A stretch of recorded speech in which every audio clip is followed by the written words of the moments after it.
So many benefits of fasting.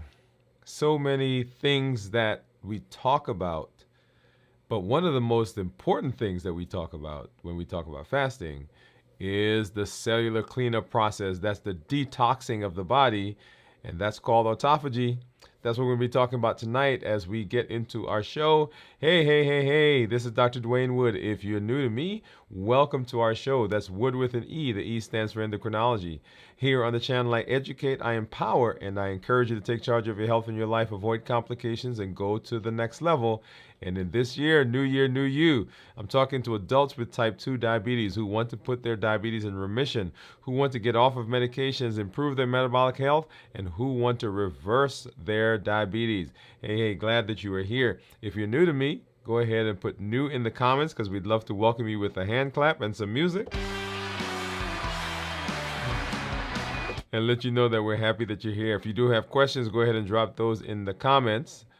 Put a Q in front of it because we want to make sure that we get to those as we move into this space. Thank you for joining me. Wherever you are right now, I do see some of our community members out there. We'll get to say hi to you in just a minute. You guys know how we do, though. I was going to say you know how we do. We're going to take a look at our reports. And just as I looked over, my report is not up. So let's get it up there. Let's see. There we go.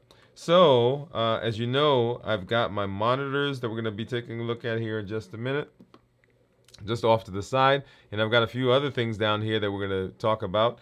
And then right down below, that is my Dexcom Clarity report. So we'll take a look at that here in just a little while and see what's been going on since this last fasting check-in. If you've not already done so, go ahead and make sure you are catching up on our Dwain Woode MD Live. This past week, we refined our COPE model. If you don't know what COPE model stands for, it is the thing that we use to help us through those challenging times during our fast, and actually even during times when we're having some challenges in terms of making decisions for our health. The COPE model is can be applied to lots of different things. We're applying it here to our fasting, to our metabolic health, to our reversing our diabetes. It's a model that we've come up with, that we've actually extracted some things. There is a COPE model that's out there, but we've kind of specified it to our sphere, if you will. And so make sure you go ahead and watch that. The last two episodes, we're kind of dealing with the COPE model, introducing it and then refining it in this last show that we did. Make sure you get out there. All right, so let's hop over. Let's take a look and let's say hello to some of our community members. And right now, I do see Steve out there. I see Pamela out there. The way I've got my stuff set up tonight, I don't have the ability to bring those comments on the screen, but I do see you, and we'll just hop over and we'll say hello to you guys as we see them. Okay.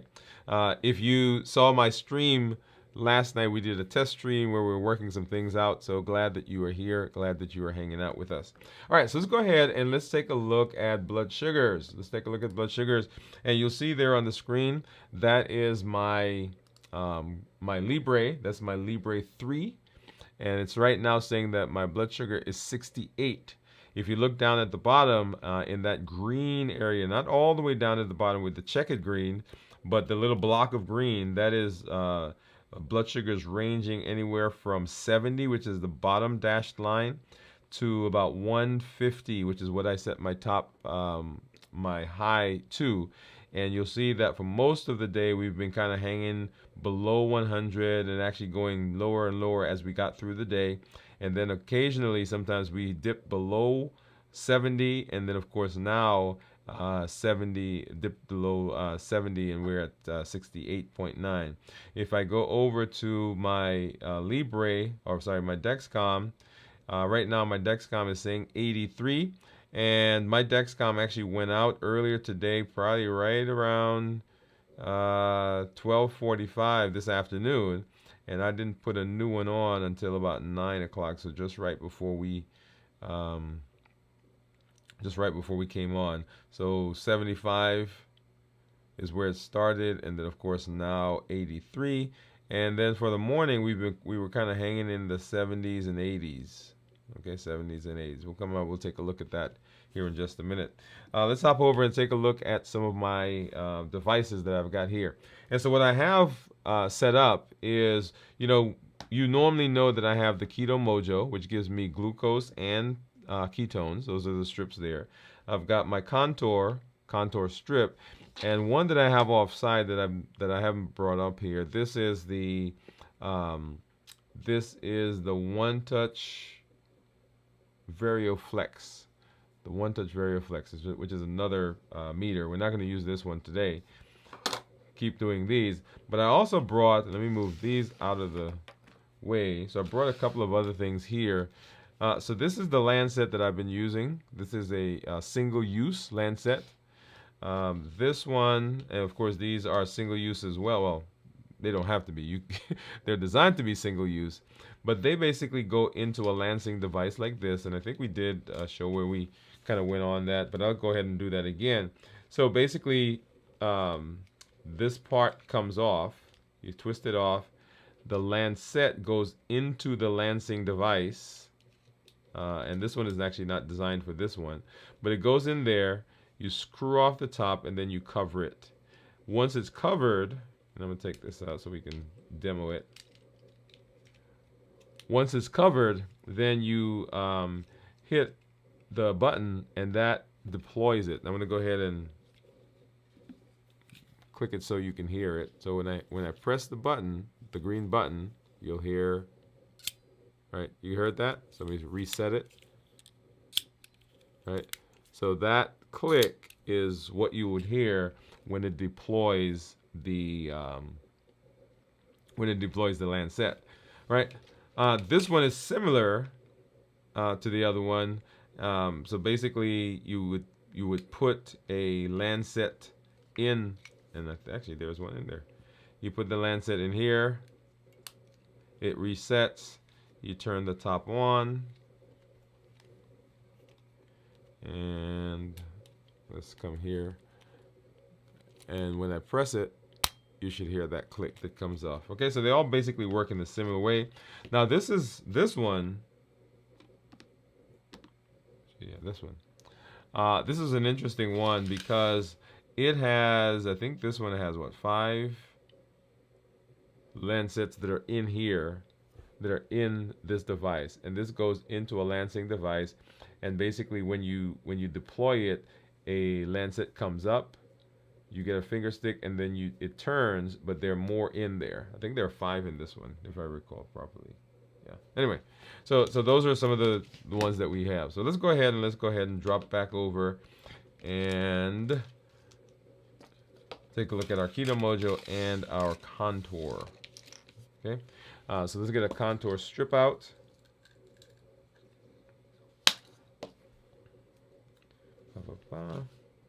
And for those of you who are out there, you saw, well, we're in the middle of our 72-hour fast.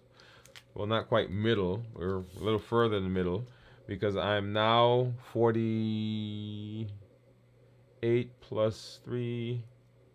What's that? 52 hours into this week's fast. I'm going to go ahead and open up this ketone strip as well, because the last couple of times I had to stick myself a couple of times, but we don't want to do that. So what I'm going to do is I'm going to take this, just a simple one, and go ahead and get a nice little poke. And I felt that one, so I'm hoping I get some good blood. Okay, there we are. Get that started. Get this one started. And then I need to get another drop because we're going to use, so 69 is what the Keto Mojo says, and the contour says 77. If you think you know what my ketones are going to be after 52 hours, go ahead and drop that into the chat. Let's get this in here and get that started. Okay, so there we are. So that's running, and of course, As always, I'm not going to let you see what it is because I'm going to make you guess. So if you think you know what it is, go ahead and pop that in the chat. All right, and I'm going to move it out because when I go back to that scene, I don't want you to see it prematurely. All right, so what we're talking about tonight is autophagy. And as always, let's give a little background. So in this space, we have learned a lot of tools. And the reason that we're learning the tools is because we're working on reversing diabetes. Okay, that is the ultimate thing that we're doing. We're working on reversing diabetes. We're talking to adults with type 2 diabetes who want to reverse diabetes. Now, diabetes is the prototypic metabolic disease.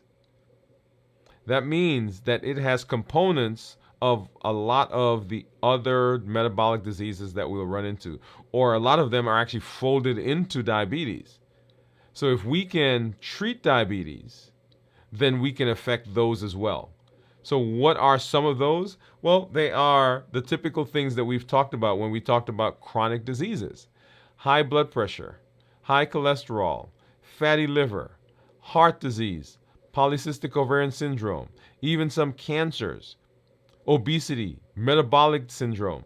All of those are metabolic diseases, and they are treated in similar ways as diabetes. So if we can find a way to treat diabetes, the ultimate metabolic disease, then we can take some of those same things and we can apply them to the treatment of these other metabolic diseases. And so that is what we are talking about. And one of the tools that we've learned, and let me go back to that tool list.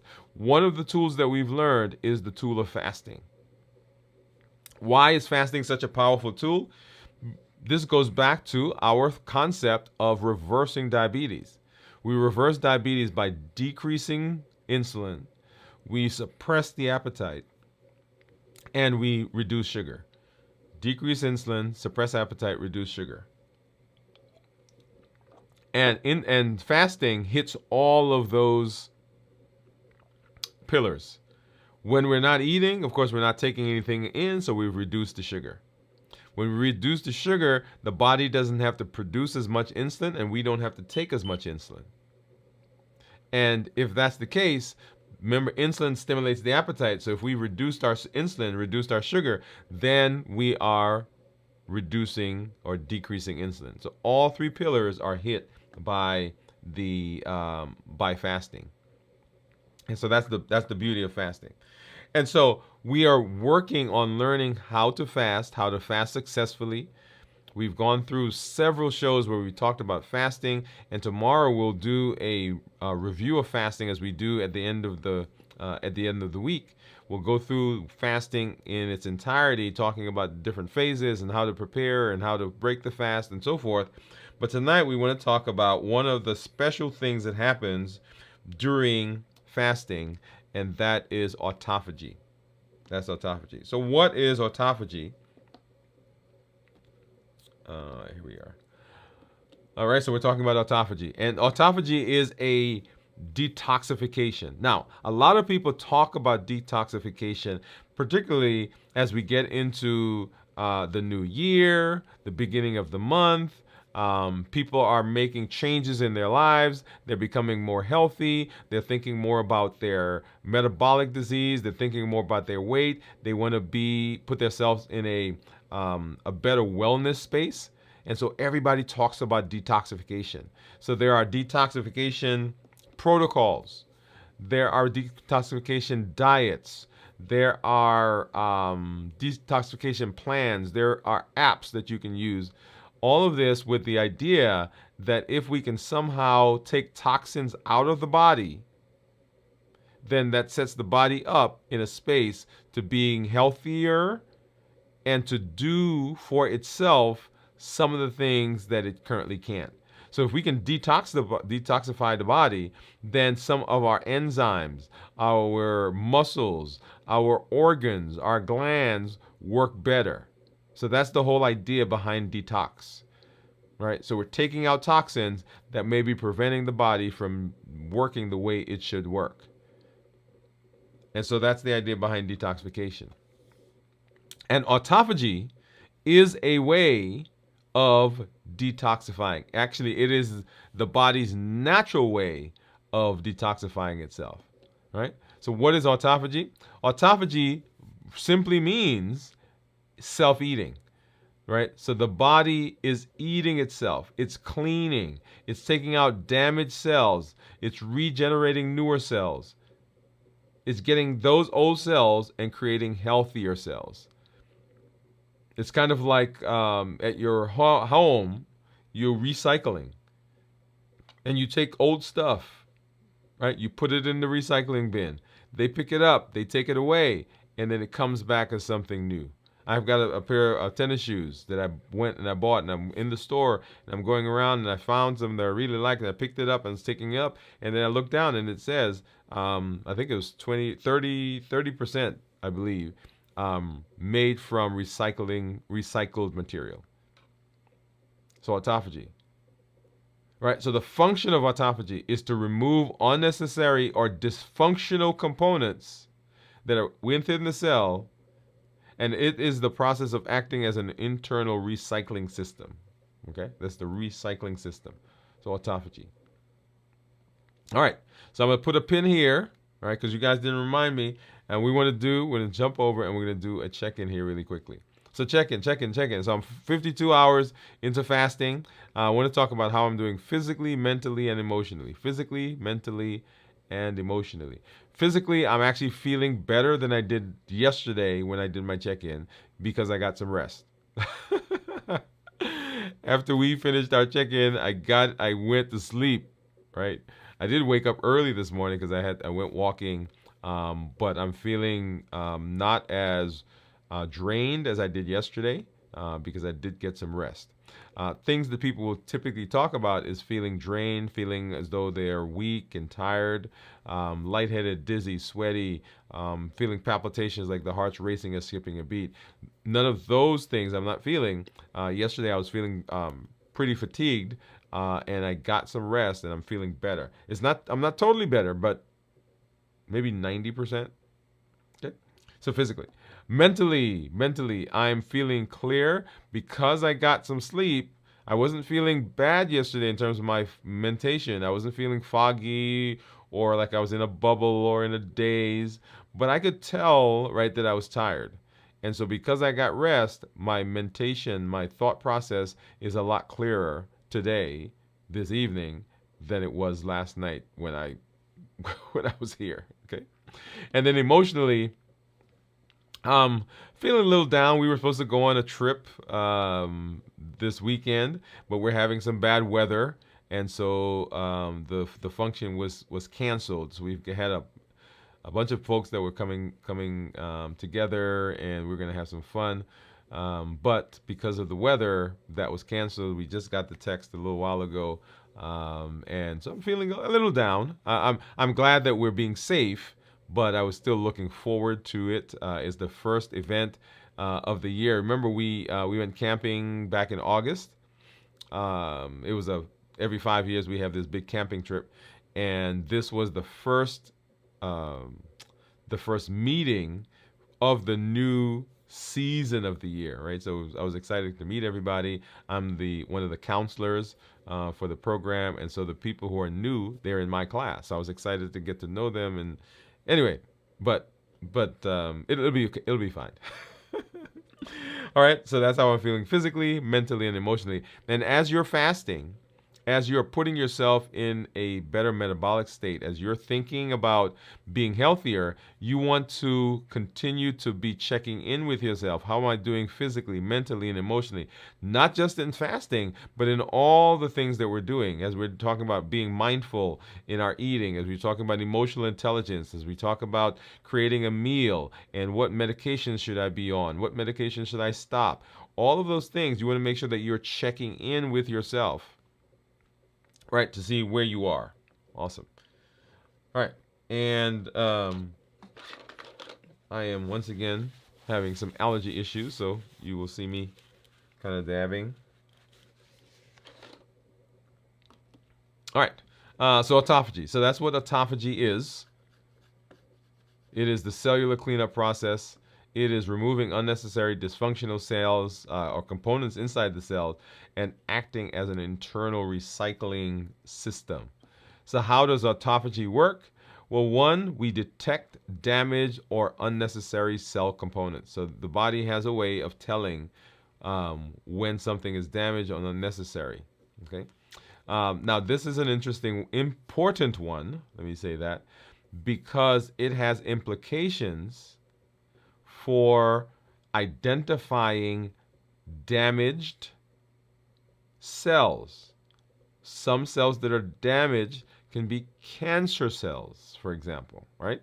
Some cells that are damaged can be nerve cells, for instance, like in neuropathy. And we'll come and see some things here in a minute. Other types of cells that can be damaged are cells involved in neurodegenerative diseases like Alzheimer's and Parkinson's. Okay, so first we detect damaged or unnecessary cells. Then we form autophagosomes. These are, I kind of think of these kind of like Pac-Man. You remember the old days? And Pac-Man and Mrs. Pac-Man, they would come and they'd eat up the monsters and they eat up the little balls, the little pellets. I don't know, what were the pellets? Were those energy pellets? Anyway, so they gobble them up. So I think of phagosomes like the body's Mr. and Mrs. Pac-Man. And they're kind of going around the blood, going around the body, and they are gobbling up things that shouldn't be there. Right? So first we detect them, and then we go out and we gobble them up with these autophagosomes, these little Pac-Man looking things. And then what happens is the phagosomes, they surround the damaged tissue, and then they fuse with them, and then they digest them. So they find one. Let me come over here. They find one, and they come around it, they fuse with it, and then gobble it up. I think of kind of like Cookie Monster. All right.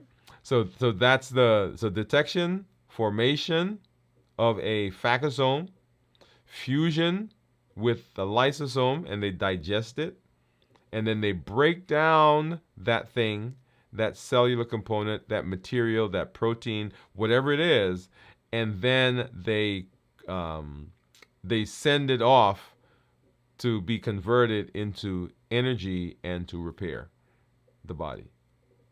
Right? So that's how autophagy works. So what are key functions of autophagy? Well, they come from the function, right? So cleanup, it would be one, removing damaged proteins and organelles. So organelles are some of those mini micro organs, if you will, or components within the body that does the work. So when we think about the liver, we think about the liver as this thing, but the liver doesn't do anything. It is the organelles that are in the liver that make up the cells that are in the liver that are actually doing the work. So when you look at a liver, that liver can't really do anything. Now, if you zoom in, you'll find that within the liver there are cells, and within those cells are organelles, and those are the guys and gals that are doing the work. Okay, so organelles. So cellular cleanup. Number two, it is a defense mechanism. All right, so autophagy helps the cell survive during stress, during times of starvation, during times of oxidative stress.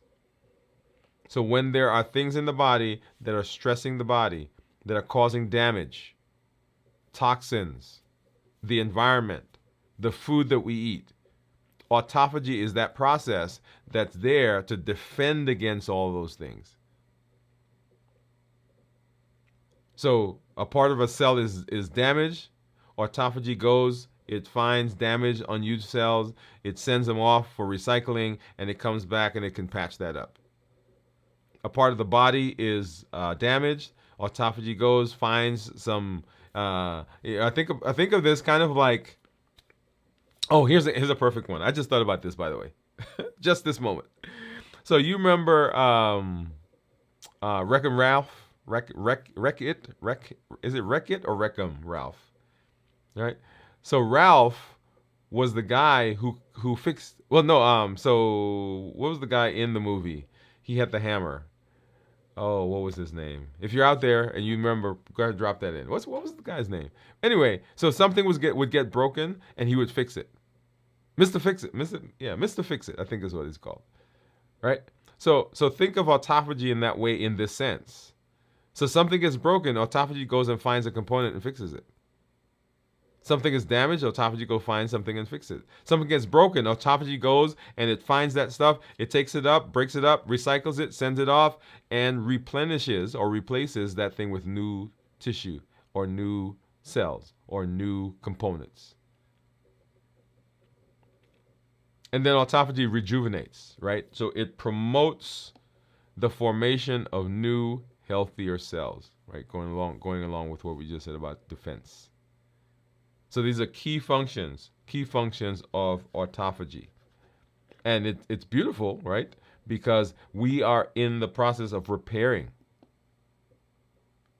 So what triggers autophagy? What triggers autophagy? Well, you know what I'm going to say, right? One of the first things is fasting. Fasting. So autophagy increases when energy intake is low.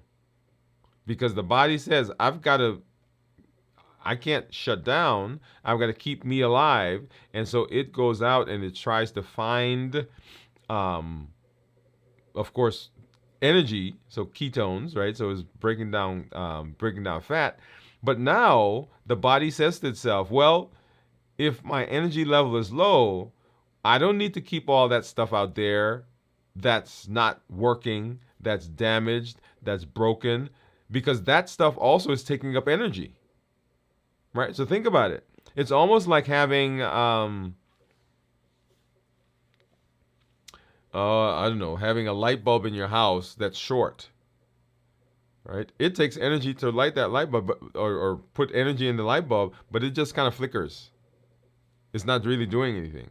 So autophagy says there's no point in me supplying energy for that because it's already damaged. It's not working. It's not sufficing. It's not doing anything for me. And because my energy levels are low, because I'm fasting, I need energy anyway. So let me go find that. Let me break it down. Let me recycle it. Let me create something new. So fasting causes autophagy to be triggered. Exercise causes autophagy to be triggered, especially in muscle cells. So when you're exercising, your body's burning calories, burning energy. And that process says to autophagy or says to the rest of the body, hey, we're burning up calories. Let me go find some of that stuff that's not being used, the damaged stuff, the stuff that's not working, and let me recycle it. Oxidative stress and hypoxia, so low oxygenation, will cause autophagy to be stimulated as well. When we're getting damage from toxins, damage from lights, like I'm sitting under these lights, and they probably are causing some damage to skin. All of those oxidative stresses will stimulate autophagy. Because autophagy says, hey, my skin is getting damaged because of the sun. My skin is getting damaged because of that whatever we're putting on our skin. My skin is getting damaged, or my GI tract is getting damaged because of the food that we're eating. So let me go in there and let me begin cleaning up autophagy. And then nutrient deprivation, right? So which goes along with kind of the low energy, glucose or amino acids. When those are low, autophagy comes out and autophagy gets to work and does what it does. So what are some stages of fasting and how autophagy is involved? Right? And so we're going to do a review of fasting tomorrow, and we'll go walk through each of the steps. But autophagy during the first 12 to 16 hours, when glycogen stores begin to go down, autophagy begins. 12 to 16 hours. 16 to 24 hours, then autophagy ramps up as the body starts to use fat for energy, because we've had to switch from using glycogen and carbs, and now I'm using fat. So the body says I had to switch. I had to go find additional sources. So this is a great time for me now to go up and find all the things in the system that aren't serving me, that are damaged, that are not working, that are not that important right now. Let me go find those and recycle them so I can begin building, so I can actually use those for something else. So that's your 16 to 24. And then 24 to 48 hours, and so we just passed 48 hours, we're at 52 now. Then deep autophagy is going on in organs like the liver and the brain. Yeah. So now we're getting big benefits, right? So now we're seeing cleanup of the brain that has implications for neurodegenerative diseases, that have implications for inflammation in the liver, that has implications for immunity, that has implications for so many different things. And then beyond 48 hours, then we get extensive cellular cleanup. So detoxification and all the things that we talk about in terms of autophagy. Autophagy is now in full force in the body. That's the beauty. That's the beauty. All right, so autophagy and disease prevention. Autophagy and disease prevention. Now, let me pop over here and say a couple of things. We see improvement in metabolic disease regardless of the type of fast that you do. And we've done a show where we went through all the fasts, the different types of fasts, the different fasts and what they do in different diseases, right? So we see benefit in lots of the disease processes for the different fasts. Whether you're doing a 16 and 8, alternate day fasting, 1 meal a day, 5 and 2, extended fasting beyond 24 hours, 72 hours, all of those we see benefit. So if you are doing a 16-8, don't think that you're not getting benefit. Sometimes people will say to me, oh, I'm not getting anything because I'm only doing a 16 and 8, so I'm not going to fast. No. You're getting benefit. Right? You're getting benefit from fat burning. You're getting benefit from insulin resistance improvement. You're getting benefit from improved blood sugar. You're getting benefit from the pillars, right? So decreasing insulin, suppress appetite, reduce sugar. All of those things are giving you benefit. So autophagy, and disease prevention. So number one, we want to talk about neurodegenerative diseases. So autophagy, neurodegenerative diseases are things like Alzheimer's and Parkinson's. So remember I said to you, autophagy goes out and it clears damaged, unused cells. It also does the same thing for proteins and other substances. It doesn't have to necessarily be a full cell. But within neurodegenerative diseases, there are some damaged proteins that we believe are responsible for the diseases. And autophagy, during that process, it goes out and it cleans those up. It recycles them. It gets rid of them and sets us up for improvement in neurodegenerative diseases. So that's how autophagy, that's how fasting can improve those disease processes. Because fasting stimulates autophagy. Autophagy goes out and autophagy cleans up these damaged proteins. And those proteins, we said, are responsible for the disease. How about heart disease? So autophagy promotes heart health by removing damaged mitochondria. Mitochondria are the powerhouse of the body. If you didn't have mitochondria, you couldn't survive. Mitochondria is where sugar, glucose, goes in, and out the other side comes out energy. Right? Most people think that the sugar itself is the energy. Well, the sugar has to be converted into energy. It's kind of like gas. You put gas in the car, and the engine takes the gas, right, and it converts it to a form. Well, because the gas can't really do anything. But the gas has to be burned, and as the gas burns, it creates energy, and when it creates energy, then we create mechanical energy, and the mechanical energy now propels the car forward.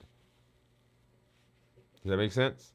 So gas gets converted to one form, and that form gets converted to mechanical energy, and so your car goes. So the mitochondria are the things that do that. And so when the damaged mitochondria are removed, then the energy process is more efficient, and so the heart gets better. Cancers, another one. Cancers. So the body, through autophagy, eliminates precancerous cells and slows tumor growth. Remember, we said that the body has to identify the cells, and then autophagy goes up and it gobbles them up. Well, if I see a precancerous cell and I can identify it, it's marked, it's flagged as damaged. And so autophagy, the process goes out and it grabs it, gobbles it up, destroys it, and converts it into something else.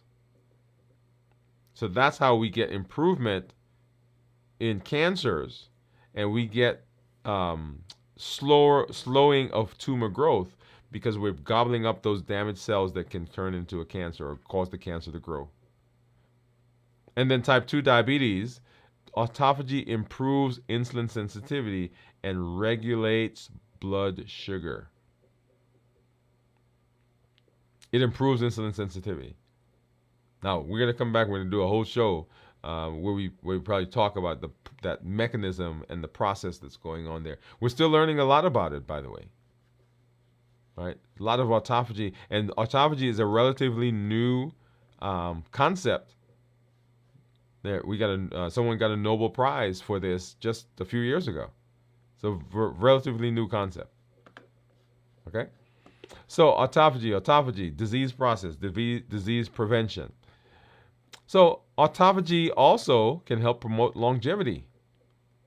So autophagy slows the aging process by reducing cellular damage. So once again, those cells that are being damaged, those things that are being damaged, autophagy is slowing it down because it's repairing those. Right? So we get a hole here, we patch it. We get a hole there, we patch it. We get a hole there, we patch it. It also promotes regeneration of healthy cells.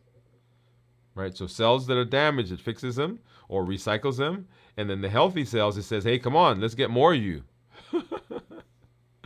Right?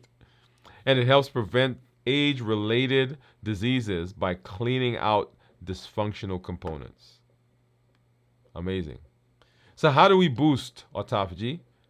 We've talked about it, right? We fast, like we're doing. So autophagy is in full swing. We exercise. We reduce our carbs. And one of the things that also stimulates it is heat and cold, like saunas, hot tubs. Those can also stimulate autophagy. So autophagy is a powerful natural detox repair process in the body. Fasting, exercise, healthy diet can boost autophagy and help with longevity.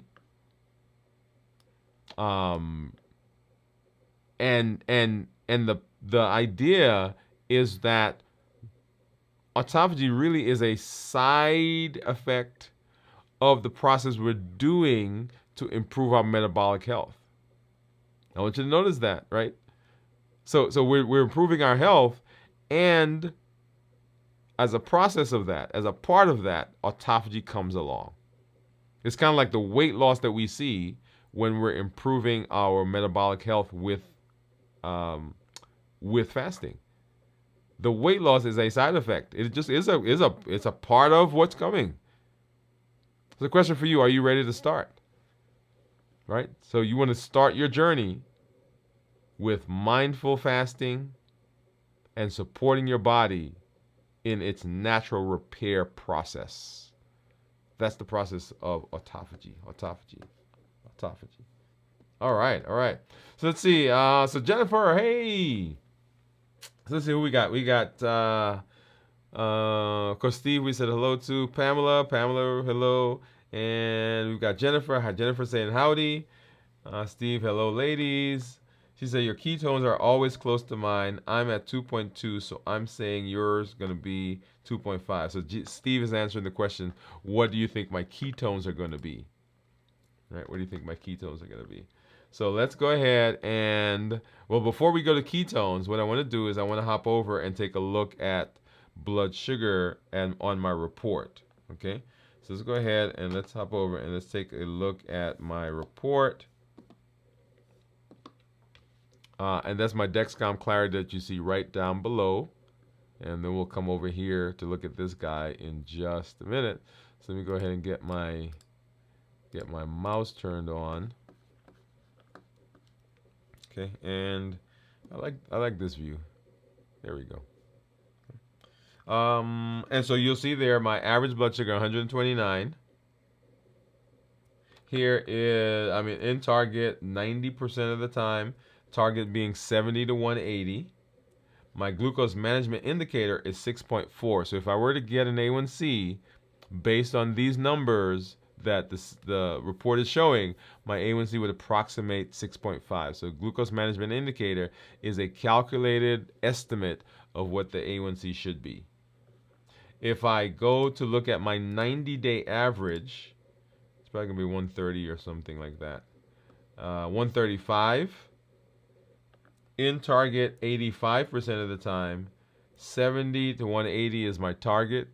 And my A1C, or glucose management indicator, is 6.5. So let's go ahead and let's take a look at my daily graphs. And so we've been over 52, almost 53 hours. So let's go back. So we started fasting, right? Let's see, where are we? 1, 2, 3. Yeah, so we started fasting right in here with a blood sugar of 162 blood sugar. And then 48 hours later, actually, I'm gonna draw a line from here. Well, I thought I was gonna draw a line. Well, no, I'm not. Anyway, so 24 hours later, 116 is what the blood sugar is. And then, of course, 24 hours after that would have been right in here.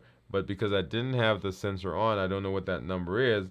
But now our blood sugars are, my blood sugar is 78 to 82. And right now on the screen, let me pop that up. You'll see there that it says is 89. Okay, so 89. So let's hop over and let's take a look. And what do you think my ketones are going to be? What do you think my ketones are going to be? So I got my Keto Mojo. So when we checked in yesterday, my glucose was 90. And at 27-ish hours, my ketones were 0.4. And so I was talking about this in our community meetup tonight with one of our community members, and we were kind of explaining ketones. And in fact, if you're out there, well, I know you're out there. This talk, the reason I came later in my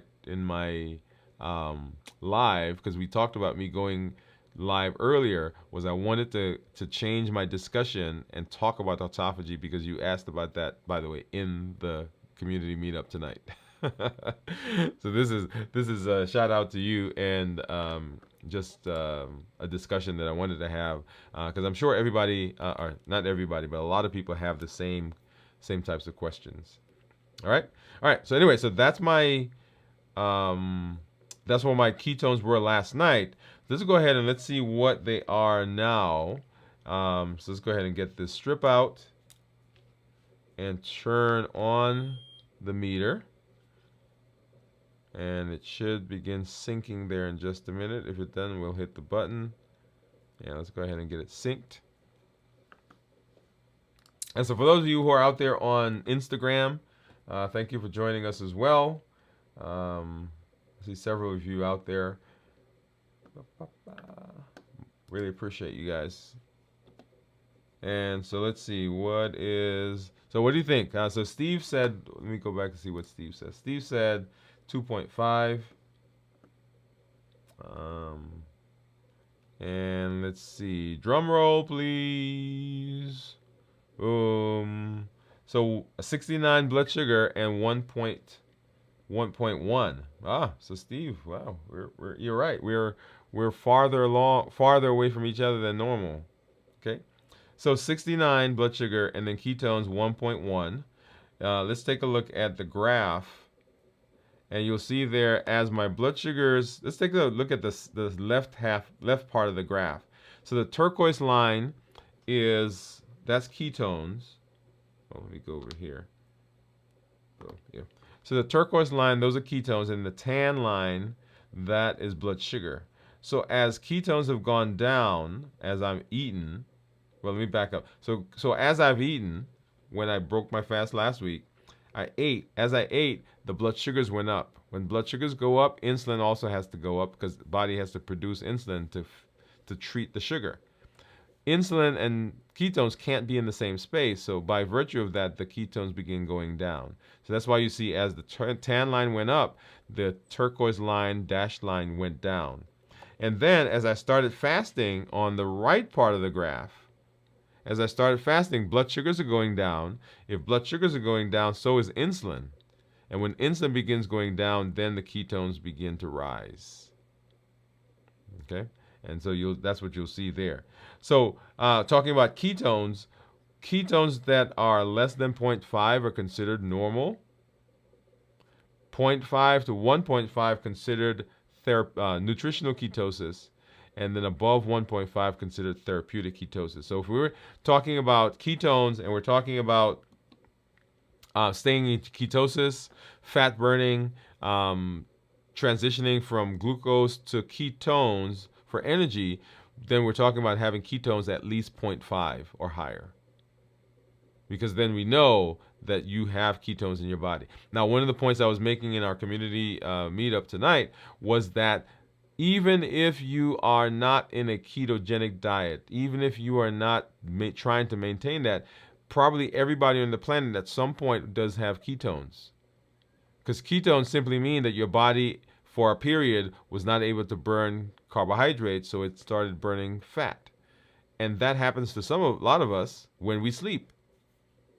Right? You go to sleep, you haven't been eating, depending on how long prior to sleeping you didn't eat, and then how long you slept, you can wake up with ketones in the morning. Okay? But if we're trying to maintain ketosis, then we want ketones to be at least 0.5. Now, if we go back, and this is a perfect example, so I was fasting yesterday, and I had been fasting for 27 hours when I got my blood sugar, or when I checked my ketones, and they were only 0.4. I had ketones, but they were not in the nutritional ketosis range. So if we want to continue maintaining that fat burning, then we want them at least 0.5 or higher. Yep. All right, cool. All right, let's see, what else? So we talked about our meter, we talked about our reports. If you guys have questions, go ahead and pop those in so we can get to those. We'd love to answer them. So as I've been talking to folks over the last year, and we're promoting the New Year, New You process, promoting the New Year, New You plan, the path, one of the things that continually comes up is people who have doubts about whether they can be metabolically healthy. They have doubts about whether they can improve their blood sugar, improve their health, improve their A1C, improve their weight, because they've had so much in the past that has happened, that they've tried, that didn't work. They've had damage. They've made choices in the past that caused some damage within their body, caused some disease processes, and now they've almost thrown their hands up and said, well, I guess this is what it is. And for you who's watching, if you're in that space, and even for you who may not be in that space, but you're thinking that, oh my goodness, look at the damage that I've done to myself. Probably you have. But I want to convince you that even though that's the case, you still have unlimited ability to make change. The future is not written yet. The past is the past. We can make choices here, right now, that set ourselves up for success in the future. That's what we do. Because you have unlimited ability to chart your destiny, to chart your metabolic health, to improve your metabolic disease, to reverse your diabetes. And here we do that with the Triple E formula for success. We educate, we empower, and we encourage. We educate, we empower, and we encourage. We educate with the podcast. We educate with the blog. We educate with the show. All of that is with the intention of creating a mindset shift, creating or changing your view, changing your perspective, changing the way that you're looking at things. We want a growth mindset and not a fixed mindset, that I can be better, and that takes education. We empower with the tools that we learn, the concepts, the HEAT model, the COPE model and mechanism, emotional intelligence, mindful eating, the creating a new type of meal plan. All of those are tools that we're using for empowerment. When you put those into practice, when you practice them, when you use them, you are empowering yourself to make changes and to set yourself up for success based on what you learned.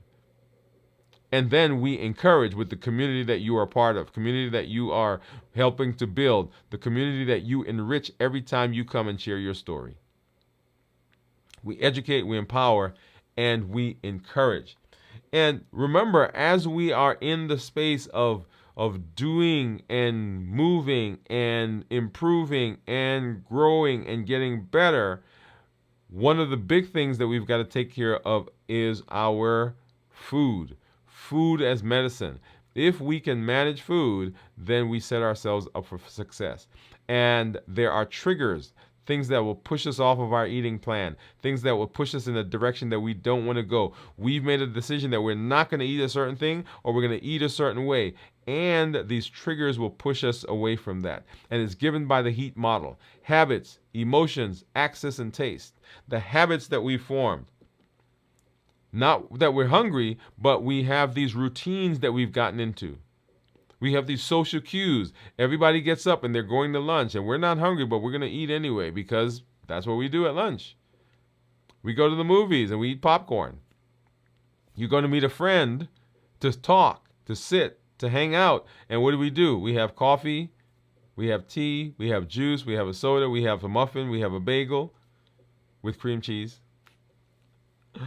I'm from New York, sorry. Right? So we eat not because we're hungry, but we eat because of habit. We also eat because of emotions. When emotions get high, when your emotions become high enough, it's kind of like going on a roller coaster. When that car gets to the top, it doesn't matter what you do up there. You can yell, you can scream, you can jump, you can shout, you can hold on, but that car is coming back down on the other side. And when our emotions get high enough, when it gets strong enough, it will plow through any of the decisions you've made about what you're going to eat. So our task there is to manage those emotions on this side of the roller coaster before it gets to the top. One of the things that we've done, if you've not looked at the COPE model, C-O-P-E, C-O-P-E, actually could be C-C-O-P-P-E,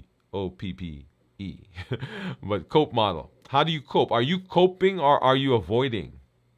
Are you coping or are you avoiding? We're clarifying. That's what COPE stands for. We're clarifying. What is going on? I'm not hungry, so what is happening?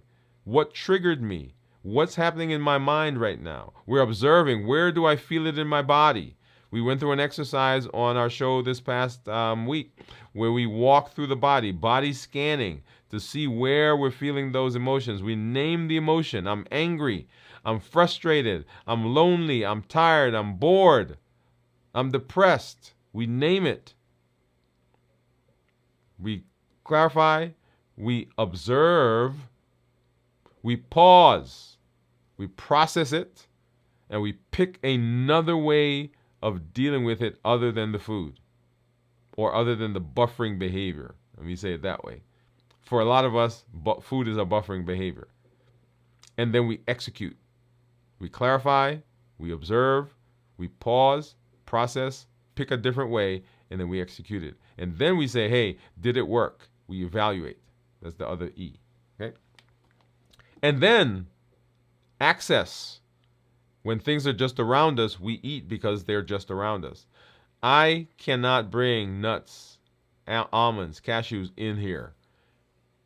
All right, I was talking to one of our community members yesterday, and I was telling him, yeah, if I bring a can in here, guess what? The entire can is going to be gone.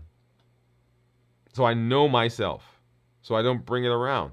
We had a show where we talked about cleaning up your environment, cleaning up your home, cleaning up your job, cleaning up your community with the things around you that will trigger you. And then we eat because of taste, the bliss point, the perfect combination of sugar, salt, and fat.